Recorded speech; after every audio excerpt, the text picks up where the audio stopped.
Don't touch it. You're our first victim. What's that? You're the first victim. Oh, I know. I feel like that in a lot of cases. Everybody good back there? Thank you. Okay, so real quick, I just want to, obviously, it's a lot of moves since we last saw you guys in Tampa. And first off, just want to thank all the guys. You know, it's no fun for them, you know, and you just appreciate what these guys have all done and fought. Some of these guys have been here for 2 weeks, some of them for 2 months, some of them for a couple of years. Maybe they were drafted. They fought last year in another camp, and it didn't work out. Obviously, today there is some positivity. You can bring a bunch of these guys back, which is rewarding and fun, and gives them life, gives them another opportunity here. And you know, with the rules now, it's fun because you can elevate these guys on game day. So we make sure all 16, 17, counting the international, are ready to roll. But anyway, before we get started, I just wanted to thank all those players for all they gave us during their time here. And it's on to the next phase, which is preparing for week 1 versus Baltimore. Brandon, you have Tre'Davious White on the initial 53. Do you have an update on him and where he's at with the injury? Not much, Matt. Just we're rehabbing him, you know, as much as we can.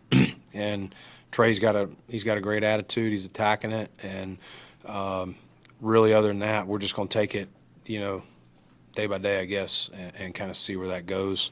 I'm sure as we get into next week, Wednesday, I think, is the first day that an injury report will be due. So we'll see what it is, whether he can practice any or not, or what that looks like at that time. Would you take us through the decisions to bring back Jordan, well, both Jordans, Phillips and Poyer? Yeah, both JPs, and we've had a lot of history with both of those guys. Both of them have had great impacts here, first off on the field, but as you guys know, culture, character, leadership, all those things, you can't find enough guys like that. And when you got guys, you know, in this case, who have given so much and been a part of the success we've had here, that want to come back and, you know, be on the practice squad, prepare themselves to play if and when called on, but also mentor guys around them, young guys, young vets, whatever it is. I just think that's, again, we don't have a minor league. You can't send guys down to, you know, a Rochester or whatever your AAA team would be in another sport. And so the practice squad is very important for a lot of reasons. It's development and having those guys. But now with the rules since COVID, being able to have vets on there, I think is one of the best things our league has done.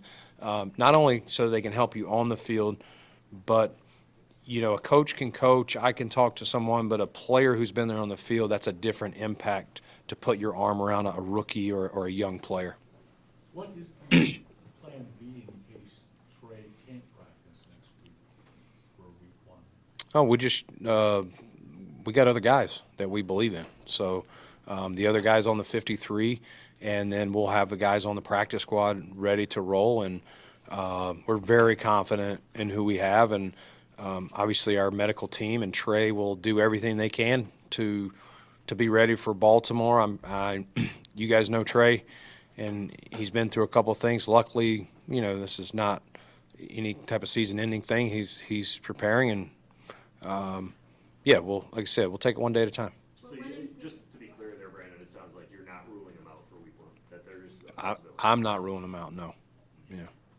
Putting Max and Kylan on there, what went into those decisions? Well, we'll start with Max. Obviously, unfortunate what happened to him back at St. John Fisher, and so we knew it would be a decision at the time. You know, I would love for the docs and the medical team to say, yes, he is ready, full go, but he's not. And now you're talking about, even if you're ready to ramp him up soon, he hasn't played football in over a month, and there's a certain callus that you have to be. So it's like, all right, if that takes a week or two, now you're into week 3 or week 4, you know what I mean? So you're trying to be smart. We obviously invested in him, we believe in him, and he's just taking it one day at a time. And so really that's it. Like, let's give him every chance. Let's give him another, basically a month to get that much further healed, and we'll rehab the heck out of it. We can start practicing him as soon as week 5 begins. And, I'm obviously no promises at this point. We'll see where he's at, but hopefully he's ready to go at that point to at least start practicing is our goal. What is it like for you? Oh, and what'd you say? Tyler. Oh, he's still in the concussion protocol. Yeah, sorry. I was gonna say, we've known about Jordan Phillips, at least for a couple days, there was the initial report, but Jordan Poyer, I think some fans were probably a bit surprised by that. Obviously, he's got a lot of experience here, but how much of this is the young safeties and the questions there, and how much he can provide them as like a mentor and a coach? Yeah, I think that's a lot of it. I think, listen, Jordan and I initially spoke. I think he talked to Sean and Bobby separately around the same time, all the way back in May. And we had conversations about, what does he want next? Does he want to play? Does he not want to play? All those things. And, we connected again when we got to St. John Fisher. And so we've had a lot of dialogue. I appreciate, him and us keeping that between us until we decided to do this. And we talked all along that this may be a very good option. He's obviously got to make sure he's in shape to play, and be ready if it happens. But yes, he's excited about also the question you asked, Matt, about pouring into the other guys, and not necessarily just the DBs, just what this defense is about, what the things that we talk about, toughness and edge and just personality and all the things. And how do you watch film? There's just so many things that you can pick up from a Jordan Poyer or a Jordan Phillips. Understanding that Jordan's role is to mentor more, does that signal any concern with the safety group that you have right now? Nope. You just wouldn't. Anytime you could have 2 5-year starters, but if Jordan Poyer is around, what he's done for our team, and he's like, yes, I would love to be a part of this, those 5-year players would be like, yes, I'd love to have Jordan Poyer too. So that's really it. And Brandon, the decision to keep Tyrell Shavers after he knocked him out the door last year. Yeah. Went into that. Maybe what was the moment? Yeah, I mean, Shaves is he's worked so hard, and you pull for all these guys. As I started this this presser was just you really appreciate, and you also at the same time feel bad for the guys that just came up on the other side of the line, just short for whatever reason, numbers, fit, or couldn't squeeze, but 53 is the rule.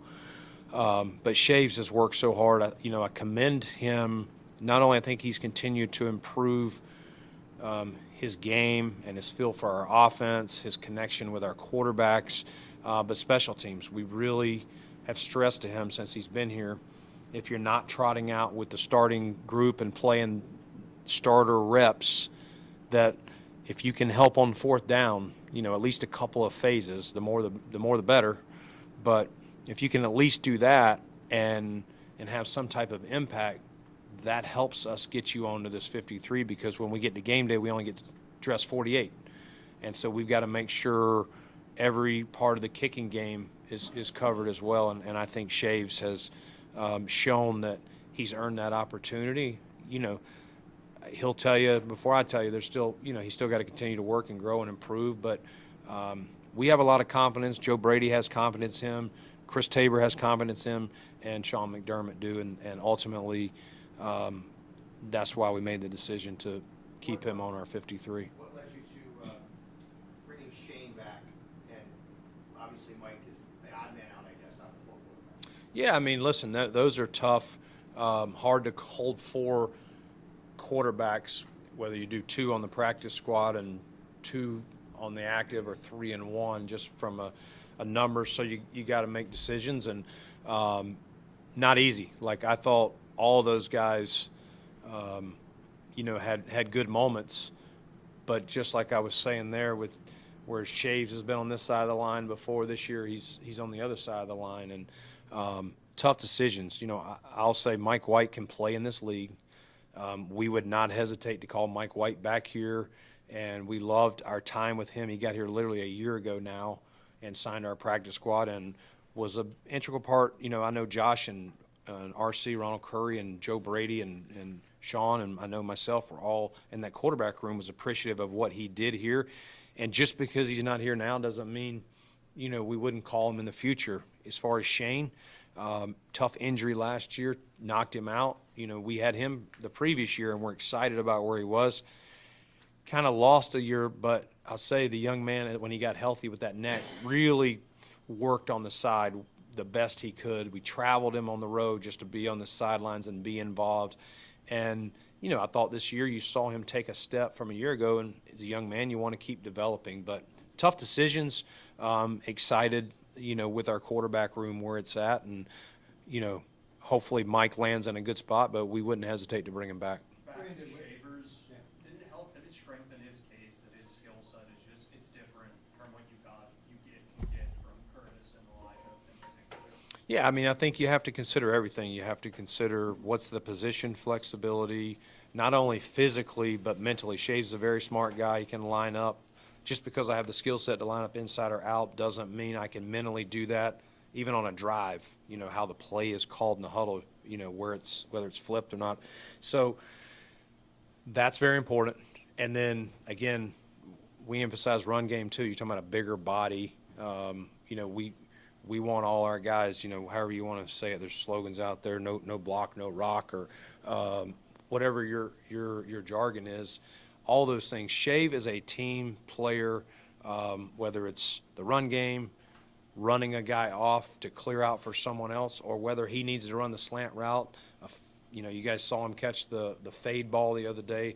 Like, when he's out there, if the defense says throw it to Shavers, Josh is going to let it rip, or Mitch, or whoever's in the game. And there's a lot of trust with him, again, not just with the backup quarterbacks, but with number 17. And obviously he got a little bit of play time last year, had the big play at the end of the I don't remember, it was a Jets game maybe. But, yeah, I think it's the versatility, mentally smart, physically and mentally tough. And, again, we talked about his improvement on special teams. Brandon, you just alluded to it there a little bit, but you had a fair amount of turnover in that room, the wide receiver room. What's your confidence level that week one these guys are going to be where they need to be in terms of chemistry with Josh? Yeah, I think it's, you know, we haven't had them all in there at the same time. You know, I think Josh is very, very confident with Shakir. Let's just start there. I know he's missed the most time. He's working his way back now. And I think those two guys, you know, not long after he got here, there's just a natural feel. Shakir, you know, Khalil does a great job of, some guys have it, some guys don't, of just giving the quarterback the feel, the read, where he knows, like Cole Beasley had that, where, you know, there's not a lot of guys that have it at that high of a level. I would say Khalil, that's one of his strengths, is Josh can read him in his route, you know, and some of those options, what he's thinking. And I think they will be right back on the same page together. I think Keon has been out there and played a lot, and they've really continued to ascend. You know, I thought Palmer and Elijah Moore, both in the, you know, you all that were at the Chicago scrimmage against that team, you know, I thought those guys really stood out as making plays there. And Curtis, unfortunately, was, you know, we were planning to play him in the last game. He got sick, and so, you know, but at least he was here last year. If he wasn't here last year, I'd say that's probably the biggest question mark. But Josh has feel for him. They'll have to get that timing back a little bit. And Shaves has been here for a couple of years, so and Josh has thrown to him. So I feel, you know, we have to go out and do it and prove it, Jay. So I'm not going to sit here and say, you know, there's not going to be any bumps along the way. But, you know, we feel good with where it's at. Hey, Brandon, on your defensive line, interior defensive line, your depth is rookies and a young guy like Dwayne Carter. You must have, or it feels like you have confidence that those guys can step in in this early part of the season and help you? Yeah, we do. We do. We knew coming into this year we had kind of an infusion of youth in various spots, most specifically Mike in the D line, and drafting especially interior, as you were talking about. We drafted Dwayne a year ago, so he's a second-year player, and then draft TJ and Dion this year. Ed and Daquan have, they're the starters as it stands now, but we rotate those guys so much. So yes, we need them to get ready, and that's why we emphasize, hey, you got to get ready now. Like, you're going to play in meaningful games coming up, and the preseason's over. We need them to continue to ascend. As I was saying to Jay, there's going to be some bumps along the way. You know that, but hopefully, not only their individual play, but it helps our team play as we progress into the season week after week. Brandon, how much of, you talked about how much you appreciate the practice squad rules changing. Yeah. How much of keeping the two, or bringing the two Jordans back is, when you look at the 68, the 69th guy on the roster, you're better off with players who have experience, especially experience here, as opposed to a younger guy, and no offense to them, who might be more of a lottery pick. Yeah, I mean, that's the exact rub there, Thad. Like, do I want to move on from this guy and not take a chance that his lottery ticket may develop in 1 to 2 seasons, versus taking a guy like that can help grow some other guys that you already believe in at a certain level, and maybe they can help from their perspective grow them a little faster and their impact in the game now. But it is the exact question, Thad. Like, we don't want to stunt someone's growth. We don't want to pass on someone. It's like in baseball, you got some prospect that's throwing 95 and is going to be and some team trades a 38-year-old just for 3 months and for the next 15 years. You wouldn't want to do something like that. But I think those are the decisions that we are weighing, exactly what you said, and we just feel that the two Jordans in this particular case, Micah last year, I think we brought him in after Thanksgiving, very same thing, just being here, how we practice, how we prepare for practice, the things we do on and off the field with our body, how we watch film, how, sitting in there with, if you're using Poyer, sitting in there with T-Rap and Cole and DeMar and that group, Cam Lewis, watching an opponent and seeing what he sees. Maybe it's exactly what the coach sees. Maybe it's a little different. There's always going to be a little different feel for guys who have actually had to do it in between the white lines. Was that a Doyle Alexander Johnson reference? That exactly was. My question's almost the same as that, but what is the calculus of when you sign a guy back in February, March, or when you're on it, and knowing that he's probably on the practice squad, you're going to have him come in and compete. Yeah. But he's a veteran guy who is going to be in your system for the purpose of his 5 months practice squad. How has the rules changed the way you implement that part? Yeah, I think it goes into, you're definitely thinking about that because you haven't even had the draft yet. And so when you sign a guy sometimes in March, a lot of people would say, hey, you should have the draft first and then free agency, and there's some validity to that. But the rules are the way they are, and so you're signing guys to help give you depth, and depending on how the draft falls, if you land a player at that position, or maybe two, now you're going, he's probably on the outside looking in, but with these rules, maybe he can help mentor these guys. On the other side, if I have some depth here and the draft doesn't fall the way I want, or you draft him, player there, and he's just not ready, now you got a veteran to fall back. So those are definitely conversations we're having as we fill the 90-man prior to the draft.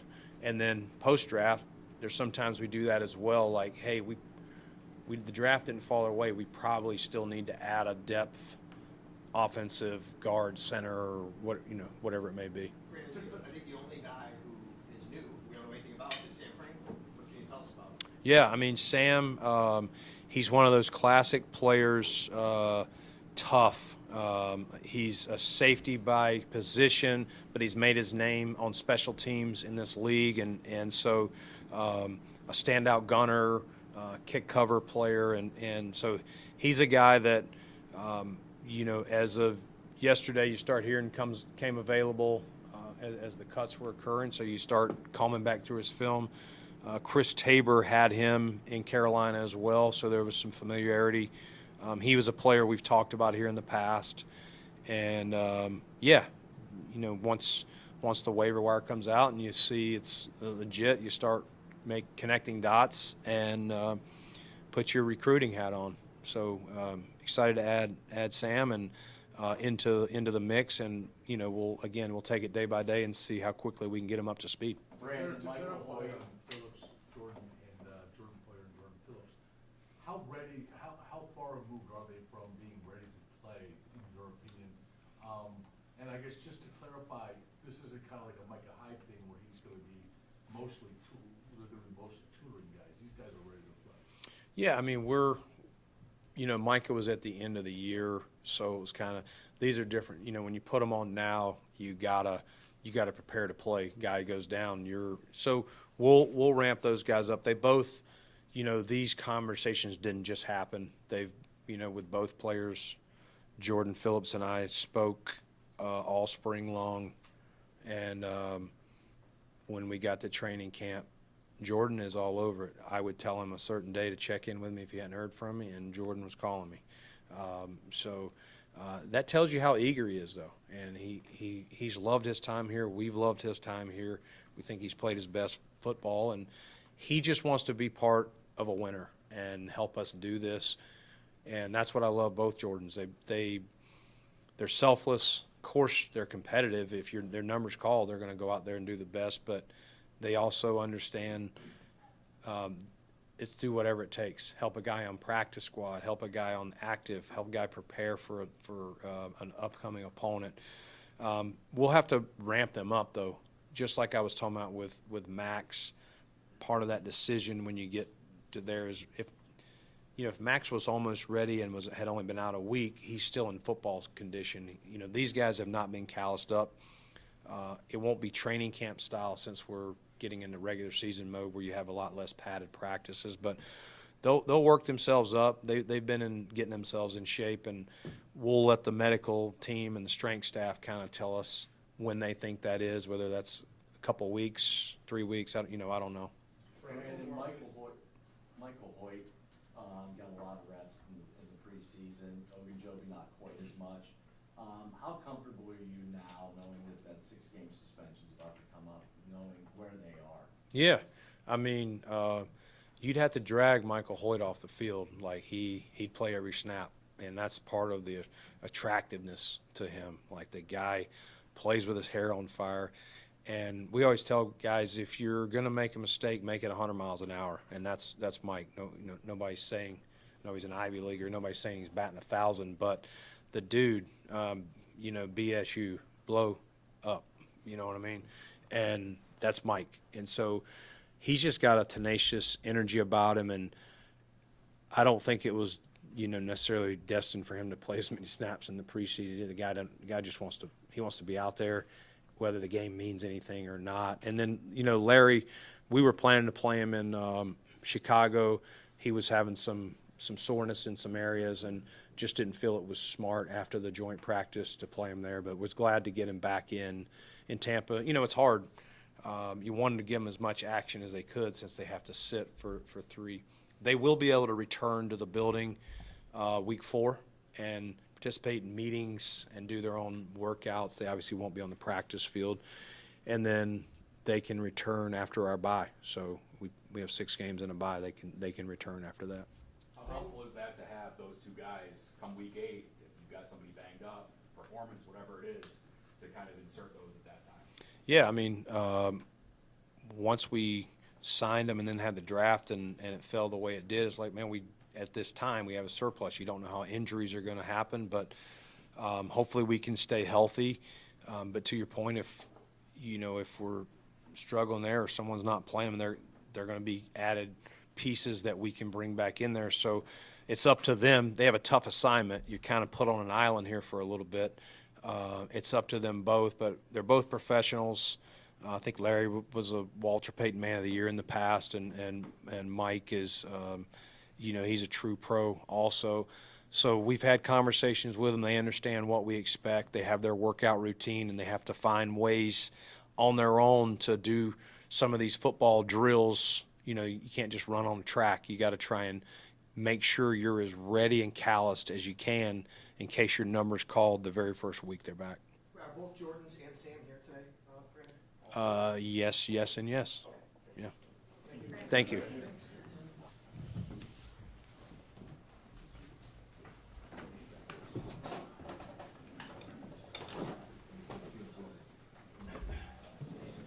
you going to where you picked up, Sal? Yeah. Yeah, I'll do the last. This is coming out to the field now. Are